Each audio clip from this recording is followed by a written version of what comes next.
gitna ng malakas na ihip ng hangin at rumaragasang mga alon, dalawang bangkay ang natagpuang lumalangoy sa sarili nilang dugo sa barangay Bagong Silang, Calatagan sa probinsya ng Batangas.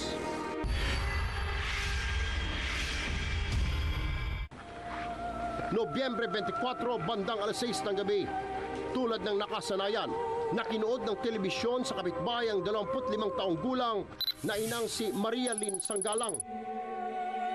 Bit-bit ang dalawang musmos na anak na sina Kim at Cristel.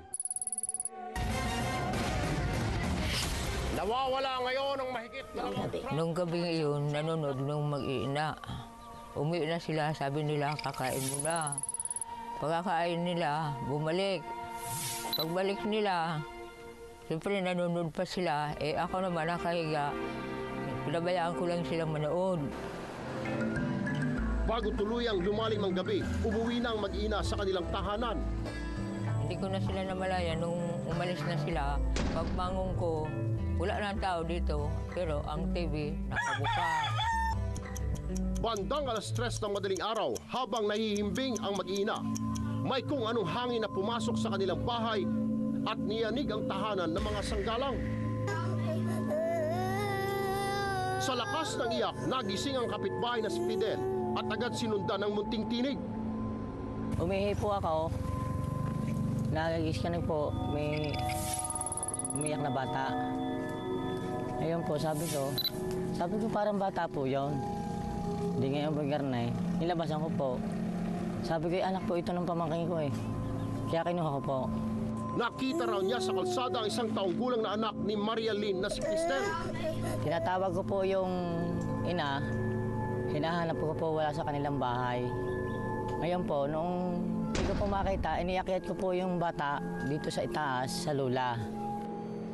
Pero wala raw lumalabas sa pinto, kaya dinala na lang ni Fidel ang bata kay Aling Josefina. Anong yung tulog na kami mga madaling araw na ito, yung bata, inakyat dito yung kapitbahay namin. Dahil iyak ng iyak daw, nandiyan sa kalsada. Nag-aalala si Aling Josefina sa umiiyak na bata, kaya muling binalikan ang bahay ni Maria Lynn. Pagsilip pa lang sa pinto, tahimik ang paligid pero tila may nauna na raw bisita. Hindi naman ako mapakali, bumaba na ako mag-isa. Hanapin ko tingnan ko dun sa bahay nila, katok ng katok ako. Wala naman sumasagot. Di makita ko yung sinilas na mag-ina dun sa may pintuan. Tapos, ang ginawa ko, bumalik ako dito. Pagbalik ko, kinuha ko ang ilaw namin. Baba na naman ako ulit, ako lang mag-isa. Tapos, nung nakita ko yung pinto, nakaangat ng kaunti, ganun lang. Ang ginawa ko, pilit ko talaga hinila yung pinto para makalusot yung ilaw ko, saka yung ulo ko. Tama nung ilusot ko yung ilaw, saka yung ulo ko, nakalusot ng gano'n. Ito, nakita ko na nga siya, nakatalikod. Puro dugo na nahiga niya. Nang mapasok ang tahanan ni Marilyn, natagpuang naliligo sa sariling dugo ang babae. Pati ang 6 na taong gulang na anak niyang si Kim, tad-tad ng taga. Di na tinubuan ng awa ang gumawa. Kaya gusto ko po sa kanya ay sa kanilang mag-ina, sila po yung mabigyan ng katarungan ng kanilang pagkamatay. Nabait po ng aking mga anak. Meron po lang ng maagang katarungan yung aking anak. At kung meron siyang awa at puso, sana ay makaisip siya na sumuko na. Tanging isang pares lang ng mata at ng 4 na sulok ng kanilang tahanan ang nakasaksi sa brutal nilang pagkamatay. Ayon sa autopsy report, nagtamo ng 5 malalalim na taga ang biktimang si Maria Lynn sa ulo at leeg. Tinamaan yung sa may bandang tenga, tumagos sa kanyang bungo at na-expose yung kanyang utak. Hindi na naging saniyang pagkamatay. Samantalang mababaw ng mga taga ang tinamo ng panganay na anak na si Kim. Ngunit isang matigas na bagay ay pinukpok sa ulo nito. Isang matalim na bagay na may tulad sa itak na mayroong kawit sa dulo.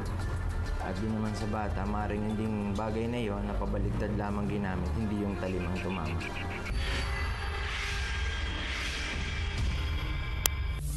Ang unwanted visitor nila Maria Lynn, tahimik at malinis daw trumabaho. Malakas po ang hangin. Tapos po yung dagat, malakas ang alon ng dagat. Tapos po pag nahangin, yung pong trapal dito kay Nakunsihal, na nalakalampag po siya pag nahangin. Ilang po. Tapos po wala po sa ring mga ingay ng asong natahol. Basta po tahimik.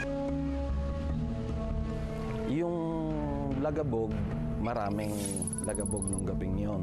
Pero dito sa bahay ko, dahil sa sobrang lakas ng hangin, ang akin namang mga bintana ay mga lona lang na nilagyan ng kawayan, walang permanenteng pangsara.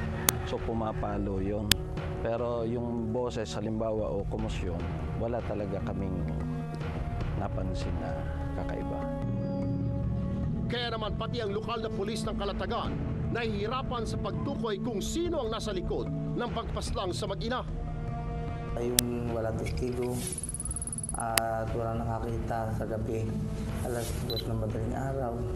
Kaya kami nahihirapan sa crime laboratory na nakuha namin specimen.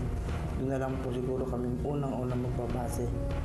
Sa pagsusuri ng otoridad, sa bintanang ito kung saan may nanuyong marka ng dugo, posible raw lumabas ang sospek. Bago humakbang sa kabilang bakod patungo sa kubong ito. Doon sa kabilang bintana, pumasok sa ilayang bintana, lumabas sa kabilang ilayang bintana, nakakanduran, para po hindi mapansin kung mayroong, kasi po doon ay walang ilaw, ay hindi mo mapapansin ng mga tao. Dito rin may nakitang mga bakas ng dugong nanuyo. Tanda na malaki ang posibilidad na dito naglinis ng sarili ang sospek. Trace po ng ebidensya na footprints doon sa may kubo ay nagpaikot-ikot pa po yung suspekto, nagtumigil pa kasi po may mga dugo.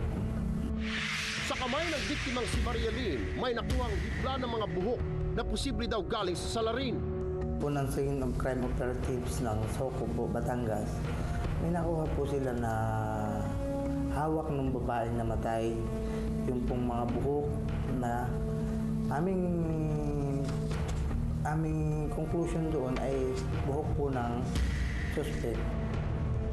Kaya naman, bawat residente ay kinuhanan ng sample ng kanilang mga buhok para sa comparative test na gagawin sa Provincial Crime Laboratory Office sa Batangas Police Provincial Office.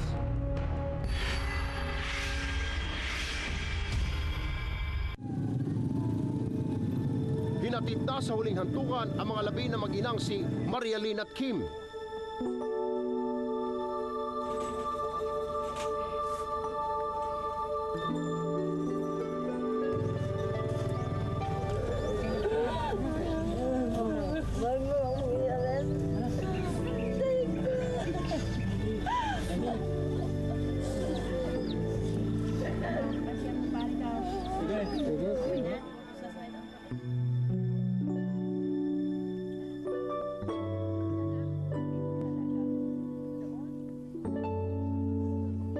Luha at pagsisisi na lang ang tanging nagawa ng haligi ng tahanang nawala ng asawa at anak. Siyempre, kung naanggaon ako, kahit mamatay ako, sama-sama kami. Di niya inaasahang mamatay sa isang iglap ang binubuong pangarap. Walang kasing sakit ang dinanas ko. Kung may asawa man siya, may anak at asawa rin siya, na maaring higit pa ang mangyayari sa kanya sa kawalang yung ginawa niya. Ang naiwang bunso, di na raw niya iwawalay sa kanyang bisig. Sa ngayon, kumakapit ang pamilya Sanggalang sa hibla ng pag-asang makakamit ang hustisya para sa mag-ina at matukoy ang nasa likod ng madugo nilang kamatayan. Tutukan, mga parak ng Highway Patrol Group sa Bulacan, bantay sa lakay daw na nasambot ng mga chop-chop na sasakyan. Una-una sa DSPD la lakuha ng